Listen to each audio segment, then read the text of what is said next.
mesa que nos assiste. O tema hoje a ser abordado aqui é um pouquinho da política nacional. Eu quase não a falo aqui, porque considero um tema mais voltado ao Congresso. Mas quando alguns assuntos atingem o estado do Paraná, a gente sempre fala. O primeiro deles é o título que eu proponho para essa fala hoje, que é o Brasil em Chamas. O Brasil, que atualmente passa por turbulências muito graves. E aqui não faz a gente surgir uma outra ideia do piromaníaco. Piromaníaco é aquele que age motivado pela tensão, ansiedade, no ato de queimar e ter prazer ao ver a queima. O Dia do Fogo, tão falado por alguns deputados, relatado pela imprensa nacional, mostra que o governo atual foi avisado pelo Ministério Público 3 dias antes do que estava acontecendo no país. Mostra também que grupos de WhatsApp, mais de um, aliás, promoveram e orquestraram alguns desses ataques. Fez danos irreversíveis à nossa floresta amazônica, à nossa fauna e ao nosso nome, mundo afora. E todo esse contexto implica diretamente aqui no Paraná. Aliás, o Paraná também teve focos de incêndio. O Parque Nacional da Ilha Grande teve 62% do seu território queimado. Mas a queima promovida nacionalmente não se dá apenas nas matas, e na fauna, e na flora.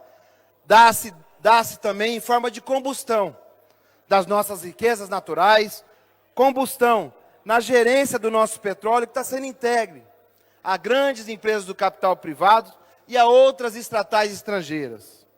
Também no fato da manutenção do pré-sal para o Brasil, da destinação de seus recursos oriundos dos impostos que eram para a educação e para a saúde. Aliás, 75% para a educação e 25% para a saúde. Foi extinto.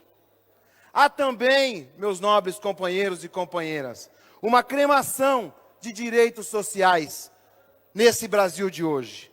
Previdência, com cortes no BPC, cortes na forma que tem a pensão por morte, aumento na idade mínima, sofrimento às mulheres, uma cremação com relação à educação, ataque às universidades, cortes de verbas, falta de estímulo à pesquisa.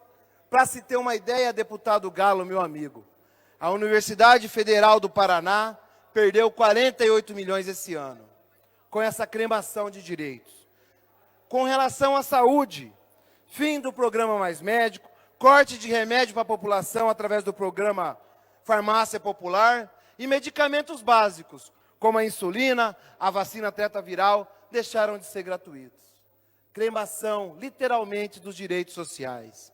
Há uma incineração ocorrendo com o Brasil, do seu protagonismo político, que no passado tinha grande destaque na Unasul, no CELAC, no IBAS, no G20, de onde fomos um dos criadores, e no BRICS, um banco criado por esse país.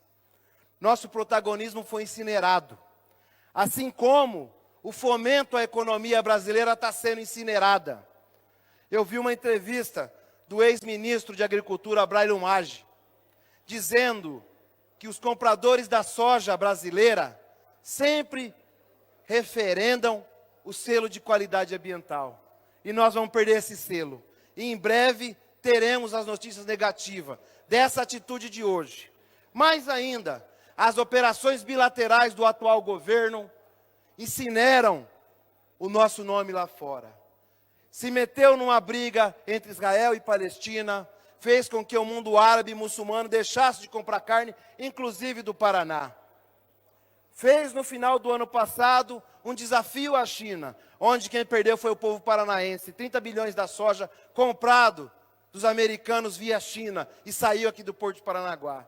Fez um acordo unilateral com os Estados Unidos, 729 mil toneladas de trigo importado sem tarifa alguma dos Estados Unidos. E fez ainda a não renovação da tarifa do leite em pó, ao qual atinge o estado do Paraná e em cheio o Sudoeste. Vamos ser incinerados. A imagem do Brasil no cenário internacional, fica prejudicado por esse tipo de atitude do governo. Discursos constrangedores em reuniões comerciais, capacidade nula de negociação, descrédito da imprensa nacional, incineração da imagem brasileira. Queima de nossas empresas estatais. A compra de ativos estatais brasileiras está acontecendo de forma massiva por empresas estrangeiras. Mas mais do que isso, estamos vendendo as estatais brasileiras não para o mercado privado, estamos estatizando elas para outros países. A maior compradora de nossas empresas atualmente é o governo chinês, quando não, empresas ligadas ao governo italiano e ao governo espanhol, por exemplo. Estamos entregando nossa soberania para outros países.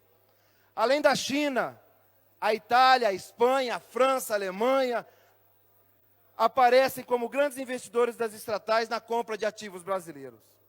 Estamos, na prática, privatizando a gerência de nossos recursos naturais, por intermédio da privatização de estatais, que têm posse de recursos. Entre as estatais que já operam e faturam com o Brasil, estão a Sinochem, a CTG, a State Grid, a CNPC, a State Oil, que é norueguesa, a Enel italiana e a Engie francesa. As principais razões para esses ativos nacionais serem adquiridos por estatais estrangeiras é o tamanho do mercado brasileiro, a política de incentivo e concessões do governo, que são grandes atrativos para o capital estrangeiro. Historicamente, no Brasil, o capital privado complementa o capital público. Hoje, querem que o privado substitua o público e a gente tenha uma entrega da nossa economia num futuro próximo. O anúncio de novas privatizações. O governo federal colocou uma lista com 9 empresas a ser privatizada. Dentre elas, a Serpro e a Telebrás. A Serpro é a empresa de tecnologia e processamento de dados do Estado, onde tem uma das maiores fontes de informações hoje do mundo, que é os dados. Os dados antes não considerados, hoje têm peso na economia, tal qual a energia, a telefonia, a água e outros. Se opera muito no mercado com os bancos de dados. Por isso, a falta de zelo do atual governo em colocar a privatização de uma empresa desse porte. Tem também a Telebrás, responsável pela regulação ainda da comunicação, que está indo. Também, na lista, retornam outras empresas que já tinham começado a ser privatizadas no governo Temer. Um exemplo, a Casa da Moeda e a Eletrobras. Empresas estratégicas para a economia e desenvolvimento. Aqui no Paraná, eu vejo com preocupação, e grande preocupação, já que o governo tem um alinhamento com o governo federal, e de vez em quando a gente se ouve falar da Copel Telecom e da Compagás, e ampliar as rodovias pedagiadas. O nosso medo é que o reflexo das privatizações para grandes estatais estrangeiras ou para empresas de capital misto com grandes acionistas públicos é de fuga do lucro para fora do Brasil e para fora também do nosso querido Paraná. Assim, a gente se vê reduzido a cinzas a esperança do povo brasileiro, a expectativa do mundo acerca da preservação do meio ambiente brasileiro, reduzindo a cinzas também os direitos sociais e humanos. O jornal alemão, aliás, um dos mais influentes do mundo, o Der Spiegel, trata a figura do presidente brasileiro como inflamador.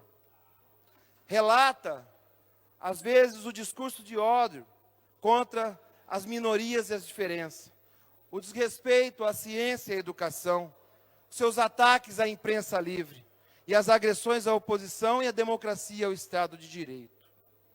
Ora, meus amigos e amigas, estamos vivendo no Brasil um ambiente de muito aquecimento, seja pelo fogo da mata, seja pela inflamação do discurso, seja pela incineração dos direitos. E esse ambiente de fogo se estendeu também no ambiente político, inclusive daqueles que ganharam as últimas eleições.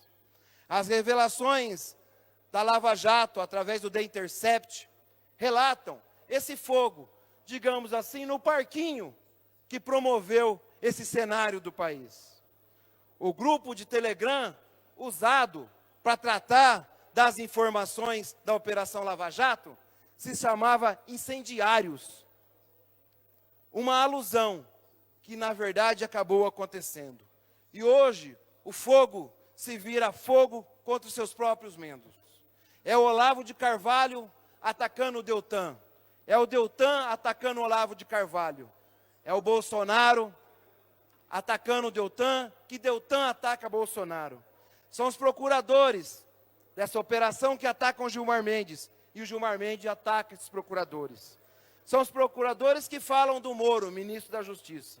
São os procuradores que falam do Toffoli, da Raquel Dodge.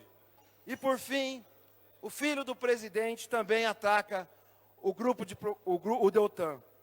E hoje, o Bolsonaro, nosso presidente, atual presidente da República, no final de semana, deu indiretas ao ministro da Justiça, Sérgio Moro, que hoje de manhã fez uma nota ao ministro Paulo Guedes, dizendo que a Polícia Federal vai ser morta por asfixia financeira. Ou seja, é fogo de morro abaixo, é fogo de morro acima, é fogo no Estado brasileiro. Fogo em todos os sentidos. Mas o que a gente pede, nesse momento, é que os esclarecimentos venham à tona. É que o povo brasileiro produza água o suficiente para acabar com esse incêndio. É que nós, parlamentares, teremos e temos mais consciência do momento triste que a gente passa. E aqui, como todos sabem que eu não critico pessoas, como eu não bato na figura A, B ou C, e sim nas posições políticas que estão acontecendo no país, não tem como não ter a nossa lamentação. A relação à política externa, a relação à política de meio ambiente e algumas coisas que vêm acontecendo por conta de medidas adotadas pelo governo federal. Medidas essas que, às vezes, no seu subconsciente, deputado Goura, levam as pessoas a atacar o meio ambiente. Não tem como, quando você fala que não vai demarcar mais uma terra indígena, ou não vai investir mais em determinados órgãos, e tem um corte no orçamento dos órgãos que fiscalizam, e do IBAMA, por exemplo, que você não incentiva de forma indireta que se ataque ao meio ambiente brasileiro. Então, eu sei que muitos companheiros que estão aqui, parlamentares, falaram ontem dessa matéria, defenderam o que está acontecendo contra o meio ambiente, mas, na verdade, é indefensável. Não existe como defender o indefensável. A causa do meio ambiente brasileiro é uma preocupação mundial, não só pelo tamanho da Amazônia, não só por isso. E, às vezes, o discurso que deixem eles cuidarem de lá, pois já desmataram, simplesmente esbarra numa coisa lógica. Vivemos no mesmo país. Não é porque cometeram erros no passado que o povo brasileiro precisa cometer agora. A gente precisa pensar globalmente e agir localmente. E nesse intuito, mais do que nunca, devemos preservar a flora e a fauna brasileira, pois é a subsistência da humanidade que está em jogo. Por isso, nobres amigos e amigas, façamos esse entendimento. E não distante, o nosso estado do Paraná está incluso nesse processo. Além de problemas econômicos futuros, teremos problemas, sim, ambientais. Não se esqueçam, segundo esse estudo apontado, que eu referendei aqui nas informações de uma reportagem do UOL de ontem, a Amazônia tem quase 17% do seu território desmatado ao longo do tempo, não só agora. Se atingir a 20%, esses pesquisadores falam que os rios aéreos, estes que movem e abastecem os outros rios e produzem chuva, vão ter complicações. Isso vai se espalhar pelo continente inteiro, inclusive no estado do Paraná.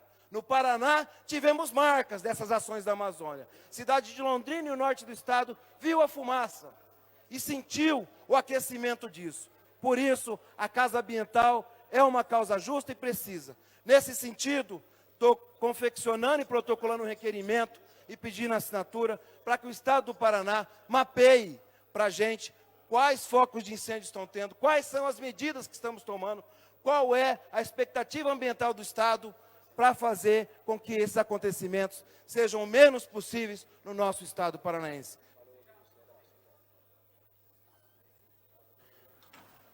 Horário das lideranças, deputado Ricardo Arruda. Deputado Ricardo Arruda. Vossa Excelência está no telefone. Vai falar, senão declina.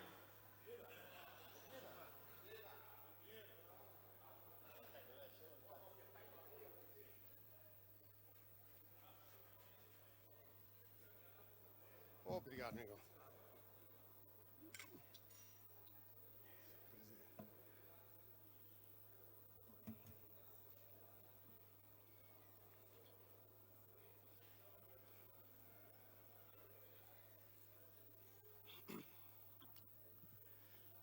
Senhor presidente, demais membros